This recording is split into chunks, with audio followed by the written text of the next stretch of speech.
Tony D and Little Joe with a screenwriter's rant on a title of a movie I'm not sure I can say. I got the link from Sticks and Hammer. He posted it on Twitter and wrote, "What the F did I just watch?" To which I say, "What the F did I just watch?" with David Allen Grier. I'm going to say it, and then hopefully YouTube doesn't flag me. It's called The American Society of Magical Negroes. That's the title of the movie, YouTube. Don't yell at me. Smash like and subscribe. Thank you for smash liking and subscribing. Check out my books. Links in the description. Comedy Horror in South Jersey. It's the Pineys, books 1 through 13, available at Amazon.com. Don't forget, Kindle Unlimited is free. So David Allen Grier stars as the older guy, and Justice Smith is the main character, who is destined to become, I guess, a black Harry Potter?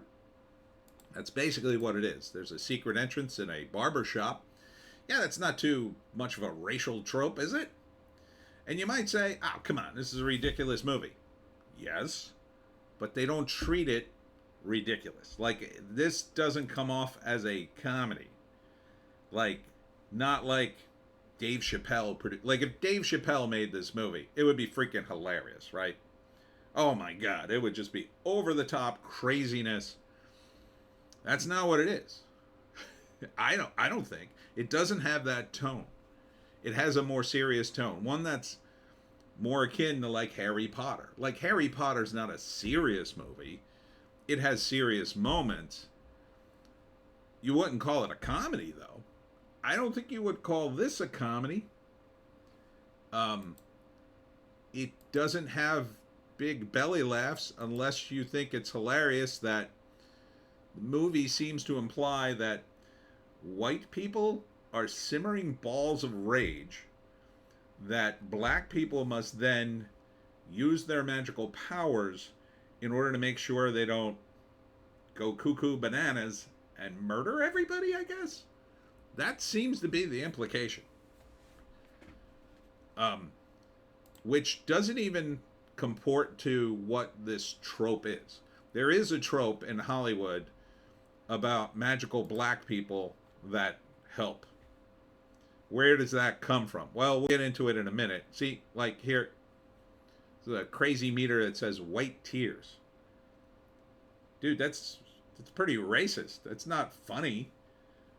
Let me explain to you the how to know something's racist. Okay? You want to know something's racist? All you do is substitute a different race from the word white. Go ahead and do that right now in your mind and tell me that's still funny. Yeah, that's it's uncomfortable, right? Yeah, if you do that for other races, it's not good. It's racist. So it's racist. I think. I would say that's pretty racist. I do like David Allen Grier. I think he's very funny. I don't think he's in enough movies, quite frankly. But kind of ruins, my take on him, seeing him in a movie like this. Justice Smith reminds me a lot of Wyatt Cenac, and I'd be shocked if Wyatt didn't audition for this film, but he's a little older for it. So the plot of the film is that Justice has to become a member of the society, and he has a client who, of course, is white.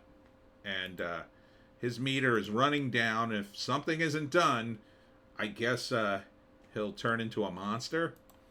So he becomes his friend by becoming his co-worker, magically making a computer appear out of nowhere that nobody seems to notice. So he becomes his friend, and that helps him. But then they both meet this girl, and Justice falls in love with her. But he's not meant to fall in love with her. He's meant to set her up with his new friend and change his life. And if he falls in love with her, according to David Allen Grier, everybody loses their powers and terrible things happen. Okay. I'm not sure how that works, but that's the rule of the movie, I guess. So the problem then becomes, will he resist and give up the girl of his dreams to his friend to save, I don't know, racial tensions? Or will he say, no, no, I'm in love? Because then David Allen Greer tells him the society will erase his memory and he'll never be able to be with her anyway, and he'll lose all his powers and he'll be kicked out of the society. He, of course, fights them on this, tells her in a dramatic scene, and it's pretty dramatic that, listen, I love you and we have a great thing together, and, you know, you may not remember me, but I want you to remember me. And there's a big running scene at the end. Here he is, pouring his heart out. Can love survive this racist movie? I guess is the thought process there. Um, what the hell are you doing, Hollywood? What what are you doing? Look, let's go over the trope. The trope that this movie is sort of based on. So, in a lot of stories, there's an assistant. Now, it's not just always a black assistant, but in stories for centuries, there would be a man at arms, a sidekick, and or a mentor, or combinations of those. And so that is a real thing. You have a mentor who helps you. And why this trope, though? Well, I think it was because, up until, say, the 70s, they really didn't cast black leads. Now, yes, some of that's racism, but some of that was also just the way movies kind of rolled out. Movies had to appeal to the broadest of audiences. The majority of the population wanted to see, you wanted to put someone in the lead that was handsome and beautiful, but you also wanted people to relate to them as much as possible. So you would tend to cast people from the largest group, and that tended to be white. Now, I'm not denying that there wasn't racism in Hollywood. There certainly was. But that was partly not. And so, as the progressives in Los Angeles, before they went completely insane and made movies like this, back in the day when it was a risk to cast black people and other minorities in movies, they would do their best to try to get them in a movie, to get them some work and change society in their view. And the end result was the easiest place to kind of cast them, a lot of times, tended to be in the assistant position, because that was sort of a harmless casting, right? That character who's going to help the main character, then by dint that he's helping the hero, would become good, right? You'd be rooting for the main character. You'd be like, oh, that's his friend. Yeah, okay. And sometimes they would they would help so much they would seemingly have magic powers. So it became a trope in Hollywood that there were magical black people that helped white people. But it wasn't always black people, but a lot of times it was. So it became this trope. Now, if you were going to sit down and do a comedy sketch on SNL when it was still funny, or even do, again, a full-blown comedy movie, that would be a pretty hilarious premise. If you were going to just push it off a cliff and say, yeah, this is the way the world works. The tone of this movie isn't there. It isn't there for a comedy, in my view. It seems kind of serious. So, and you could see the ratio, 1,700 downvotes, 800 upvotes. So about 2-1, no. I think it's the tone that's really hurting it. Had you made this a crazy screwball comedy, sure, you can make fun of, you'd want to do what South Park does. Make fun of everybody. But the trailer really just denigrates white people, I think. and pushes division, which not to get too deep down the rabbit hole, but I think it's pretty obvious that forces outside the United States are doing everything in their power to exacerbate racial divisions in America. And you might say, well, that's ridiculous. So they're going to spend money to do that? Yeah, they do. I mean, I could give you examples, but again, I don't want to go down a giant rabbit hole here. But how hard is it to do in Hollywood where they're already woke and anxious to not look racist? Like, who's going to stop people when they pitch this movie? There needs to be an adult in the room to say, oh no, the tone of this thing is all wrong. You got to make this fun and not blast white people. That's not right.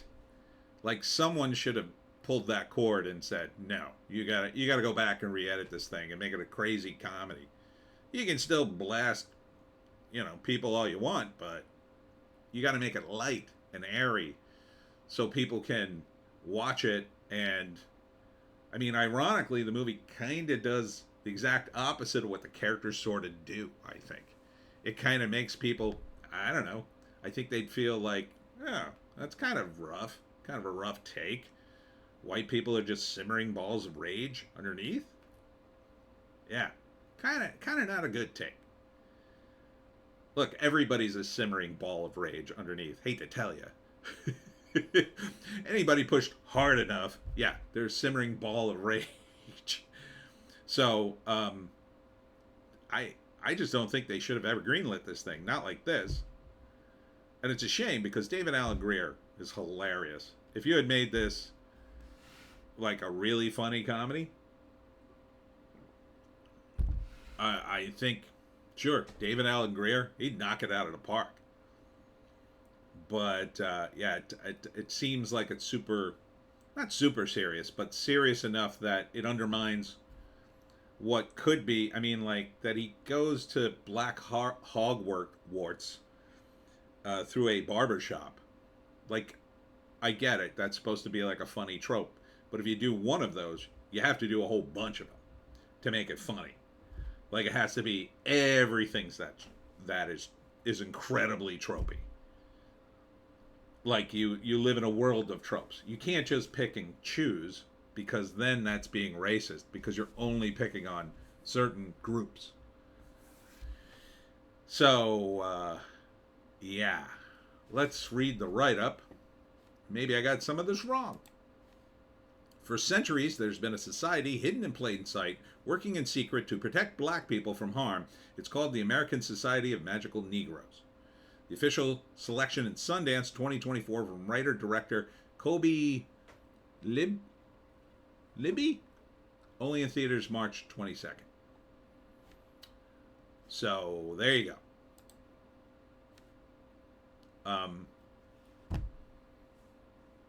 It's... I'm very interested in the comment section. I'm sure I'm going to get blasted for being uncomfortable white guy. But this could be good. I mean, you're telling me you would rather see this semi-serious movie. Again, it's not totally serious. It's about as serious as Harry Potter. But you wouldn't want to see like a guy like Dave Chappelle really like nail it. This just isn't there. Swing and a miss. Big miss. And again, racist, I think. Yeah. What the hell are you doing, Hollywood? I think this movie can only divide. But on the upshot, I don't think it's going anywhere. I think it's going to have some controversy, probably today. People are going to talk and say, oh my God, look at this thing that dropped. I think it's going to get ratioed, but who knows? People may rally to unratio it. Yeah, I'm downvoting it. Boom. It's not good, Hollywood. Not good. You waste a talent like David Alan Grier, and you don't put him in a total laugh out loud comedy? maybe they just can't make movies anymore. Maybe people in Hollywood are so incompetent at this point, because this feels like something back in the 80s when I was doing films. I wasn't a film student, I was in the communications department, so I would take film. This feels like something a fellow student might pitch, and then, unless it was a screwball comedy, I'd look at him and go, what the hell are you doing, dude? You can't do that. That's totally racist. You're gonna get blasted. You're gonna get absolutely blasted for it.